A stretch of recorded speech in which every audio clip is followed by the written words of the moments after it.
Si abres una Biblia cristiana protestante y miras el índice, notarás que los primeros 3/4 son una colección llamada el Antiguo Testamento. Si miras la lista de libros, verás que está formada por 39 obras más pequeñas que se agrupan en 4 secciones principales. Las primeras 5 son llamadas el Pentateuco, seguidas de los libros históricos, luego los libros poéticos y finalmente los libros de los profetas. Ahora, eso parece bastante simple, pero en realidad es mucho más complicado e interesante. Este orden de libros en un solo volumen llamado Antiguo Testamento es una tradición cristiana tardía que se desarrolló después de Jesús y los apóstoles. En la antigua tradición judía, estas obras estaban todas en rollos separados y se concebían como parte de una colección unificada en 3 partes llamada Tanakh. Es un acrónimo hebreo para Torá, que significa instrucción, Nevi'im, que significa profetas, y Ketuvim, que significa escritos. Ese Tanakh tiene los mismos libros que el Antiguo Testamento protestante, pero en un orden diferente. La Torá corresponde al Pentateuco, pero los profetas consisten de 4 libros históricos narrativos y luego 15 obras que reciben su nombre a partir de profetas específicos. Después siguen los escritos, una diversa colección de textos narrativos y poéticos. Ahora, este diseño en 3 partes es muy antiguo. Es referido en los textos judíos antiguos, como en los rollos del Mar Muerto, el libro de Sirásida e incluso Jesús de Nazaret lo mencionó. Y eso es porque esta forma en 3 partes está entretejida en los mismos rollos. Si pones atención, descubrirás que cada rollo ha sido coordinado mediante referencias cruzadas que unen cada obra a la colección en 3 partes. Entonces, ¿quién juntó todos estos rollos? Fue un proceso largo. Algunos de los contribuyentes famosos son nombrados como Moisés y David, pero la mayoría de los autores permanecen anónimos. En la Biblia son llamados simplemente escribas o profetas. Estos rollos tomaron forma a través de la historia de Israel, conforme las generaciones de escribas proféticos reunieron historias y poemas más tempranos y los integraron en composiciones más grandes, y eventualmente moldearon todo este material en una librería unificada de rollos, el Tanakh. Es claro, a partir de los textos en los Salmos y los Profetas, que estos escribas proféticos creían que el Espíritu de Dios los estaba guiando a lo largo de todo este proceso, que a través de estas palabras humanas Dios le habla a su pueblo. Esta es la razón por la que atesoraban estos textos, estudiándolos y componiendo una colección unificada. No sabemos cuándo exactamente fue terminado el proceso, pero fue en algún momento en los últimos siglos antes del tiempo de Jesús. Es su forma final. El Tanakh ofrece una interpretación profética de la historia de Israel que dice revelar los propósitos de Dios para rescatar a todo el mundo.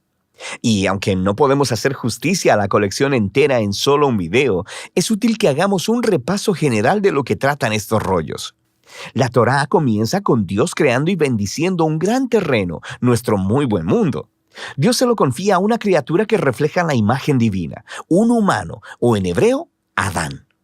Dios comisiona a la humanidad para gobernar el mundo como reyes y reinas de la creación. Y la pregunta es si ellos confiarán en la sabiduría de Dios para discernir el bien y el mal, o tomarán autonomía y definirán el bien y el mal por ellos mismos. Pero hay otra criatura con los humanos, la misteriosa serpiente. En su rebelión contra su creador, engaña a los humanos para que se rebelen neciamente contra la generosidad de Dios. Como resultado, la humanidad es separada de su fuente divina de vida y exiliados del jardín de la bendición para morir en un peligroso desierto. A partir de ahí, la humanidad continúa esparciendo y redefiniendo el bien y el mal, y las cosas rápidamente se ponen mucho peor. Ellos construyen ciudades plagadas de violencia y opresión, lo que conduce a la fundación de una ciudad llamada Babilonia, donde las personas se exaltan a sí mismas como si fueran Dios. Y así se establece el conflicto básico de la trama de la Biblia entera. Dios quiere bendecir a su mundo y gobernarlo a través de los humanos, pero ahora los seres humanos son el problema.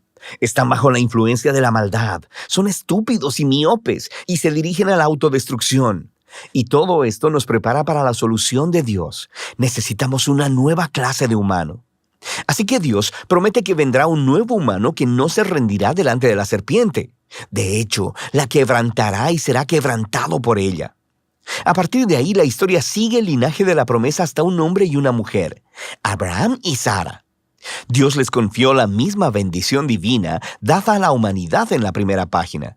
Así que ellos dejan Babilonia para ir a una nueva tierra, similar al jardín que Dios le promete que le dará a su familia. Lo que sigue es la historia de la familia de Abraham. 3 generaciones, Abraham, Isaac y Jacob, seguidos de 12 hijos. Y nuestra esperanza es muy alta hasta que leemos su historia familiar muy disfuncional y destructiva. Ellos mienten, hacen trampa y casi se matan entre ellos, sin mencionar los escándalos sexuales. Pero, ¿qué esperabas después de la historia del jardín? Ellos son seres humanos. Eventualmente, la familia de Abraham termina exiliada en Egipto. Todos estos fracasos por parte de la familia de Abraham pintan un fondo oscuro para los pocos momentos resplandecientes de la historia. Dios permanece comprometido con ese pueblo. Incluso hace con ellos una promesa eterna llamada pacto de que los rescatará y que bendecirá a toda la humanidad a través de ellos. El cómo no está muy claro, pero la familia de Abraham está en su mejor punto cuando dejan sus planes egoístas y confían en la promesa de Dios con una fe radical. A partir de aquí, la familia crece. Terminan esclavizados en Egipto y se nos presenta al otro personaje principal de la Torá, Moisés. Dios lo levanta para rescatar a los israelitas y llevarlos a una montaña en donde todos son invitados a entrar en una relación de pacto con Dios. Se les dan 613 términos para esta relación, una guía para convertirse en una nueva clase de humanos quienes representarán con fidelidad a Dios delante del mundo. Y Moisés es el mediador de todo este asunto, porque él es genial. Es el profeta definitivo que habla la palabra de Dios a Israel. Es un sacerdote que los representa delante de Dios e incluso es llamado rey, líder de Israel y libertador en tiempo de necesidad. Pero conforme continúa el viaje, los israelitas fallan estrepitosamente. Violan el pacto e incluso Moisés se rebela contra Dios. De hecho, la Torá termina con Moisés prediciendo que el fracaso de Israel continuará conforme regresan a la tierra prometida y que terminarán en el exilio una vez más. Pero él tiene la esperanza de que Dios cumplirá su promesa de rescatar a Israel. Un día, él cubrirá sus fracasos, sanará sus corazones egoístas para que realmente puedan amar a Dios y vivir. Y entonces Moisés muere. Ahora, las últimas oraciones del rollo de la Torá son sorprendentes. Miran adelante en el tiempo y escuchamos de los escribas que dieron forma al Tanaj. Ellos reflexionan en la historia de Moisés desde su perspectiva y nos dicen que nunca en la historia de Israel se levantó un profeta como Moisés. Oye, quisiera que llegara otro profeta, sacerdote, rey como él. Y con eso seguimos al Nevi'im. Este tiene 2 subcolecciones. Primero, los profetas tempranos, 4 obras narrativas sobre la historia de Israel en la tierra prometida, contada desde la perspectiva tardía de los profetas. Las cosas empiezan muy bien con el liderazgo de Josué. Se nos dice que él es exitoso porque es justo como Moisés y medita en la escritura día y noche. Pero eventualmente, incluso Josué fracasa, empezando el largo y violento descenso de Israel a la autodestrucción, como Moisés y la historia del jardín anticiparon. Estas historias se enfocan principalmente en el fracaso de los reyes, profetas y sacerdotes de Israel. Cómo ellos mienten, hacen trampas, se matan unos a otros y adoran a ídolos. Es básicamente una repetición más larga y sangrienta de los fracasos de sus antepasados, pero hay algunos momentos resplandecientes. Dios reafirma su promesa de pacto de bendecir a la humanidad a través de un nuevo humano. Será un rey del linaje de David. Tienes algunas historias de personas como David y Salomón que tienen momentos como Abraham, cuando confían en Dios, pero nunca dura mucho. Y por supuesto, la familia de Abraham termina justo ahí donde empezó, conquistada y exiliada en Babilonia. Pero recuerda, toda esta historia está siendo contada desde la perspectiva posterior de los profetas, y ellos saben que el exilio no es el final. Así que diseñaron estas historias del pasado de Israel como indicadores a su esperanza futura. Cuando Dios rescate a su pueblo de Babilonia, enviará un nuevo rey que será como lo fueron Moisés, David y Salomón en su buena época. De hecho, de eso trata la segunda parte del Nevi'im, los profetas tardíos. Hay 3 obras largas y 12 obras cortas, conectadas con profetas específicos. Este diseño intencionalmente recuerda a los 3 más 12 ancestros de Génesis, cuyas historias de fracaso contienen las semillas de esperanza futura. Estos rollos proféticos están llenos de referencias cruzadas que enlazan a la narrativa de la Torá y los profetas y siguen desarrollando la historia. El trabajo de los profetas de Israel era ser como Moisés al acusar al antiguo Israel por su fracaso y corrupción y advertirles acerca del resultado inminente, el gran día del Señor que terminó con la derrota y el exilio en Babilonia. Pero los profetas también prometieron que Dios tenía el propósito de purificar a su pueblo y recrear un nuevo Israel, quien sería fiel como lo fue Abraham. Ellos vivirían en una nueva relación de pacto con Dios bajo la autoridad de un gobernante prometido que es descrito como un nuevo Moisés, pero llamado como David. Él será quien restaurará la bendición de Dios a todo el mundo. La conclusión del Nevi'im es justo como la Torá. Hay una nota de los escribas proféticos del Tanakh. Ellos reflexionan en la historia hasta ese punto y exhortan a los lectores a anticipar la llegada de un profeta como Moisés, a quien llaman Elías. Él anunciará la llegada del Dios de Israel para purificar y salvar a su pueblo. A partir de aquí, nos dirigimos a la tercera y última subcolección del Tanakh, una diversa colección de rollos. Cada uno ha sido diseñado para conectar con temas claves de la Torá y los profetas y desarrollarlos todavía más a través de un elaborado tapiz de referencias cruzadas. Por ejemplo, el rollo de los Salmos es presentado por 2 poemas que están coordinados con el principio de la Torá y los profetas.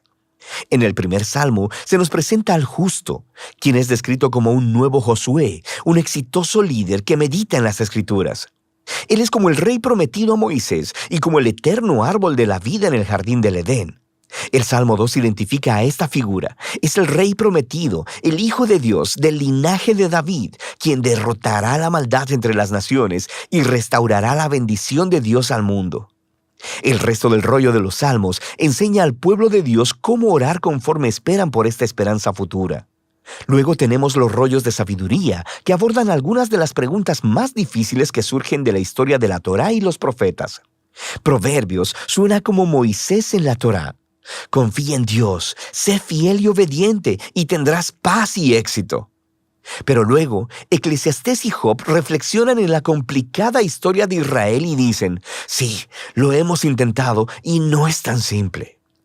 Estos 3 libros desarrollan una profunda conversación acerca de lo que significa vivir sabiamente en el buen y frecuentemente confuso mundo de Dios. 2 de los últimos libros del Tanakh en ser escritos hacen una contribución crucial. El rollo de Daniel recuerda la larga historia del fracaso y sufrimiento de Israel como una extraña puerta de esperanza hacia un nuevo futuro para el mundo. Un día llegará el nuevo humano prometido en la Torá y los profetas. Será pisoteado por las salvajes inclinaciones de la humanidad hacia el mal, pero luego Dios lo vindicará y lo levantará para gobernar el mundo en divino poder. Finalmente, el rollo de Crónicas recuenta la historia entera del Tanakh, desde el principio hasta el regreso de Israel del exilio. El autor se enfoca en la promesa de Dios a David de un rey futuro que reunirá al pueblo de Dios en una nueva Jerusalén y traerá bendición divina a las naciones. Las últimas líneas del rollo de Crónicas han sido coordinadas con textos claves por todo el Tanakh. Mantienen viva la esperanza de un regreso definitivo del exilio, apuntando a la llegada de un israelita con quien Dios está, quien pueda ir y restaurar a la nueva Jerusalén. Y así es como termina la historia. El Tanakh es una majestuosa e intencionalmente diseñada colección de antiguos rollos hebreos. Estos diversos textos de todos los periodos de la historia de Israel han sido entretejidos como una historia unificada acerca de la promesa del pacto de Dios para Israel y para toda la humanidad. Fueron hechos para toda una vida de lectura y reflexión, conforme estas asombrosas palabras humanas ofrecen una palabra divina de sabiduría y de esperanza futura que todavía habla hoy.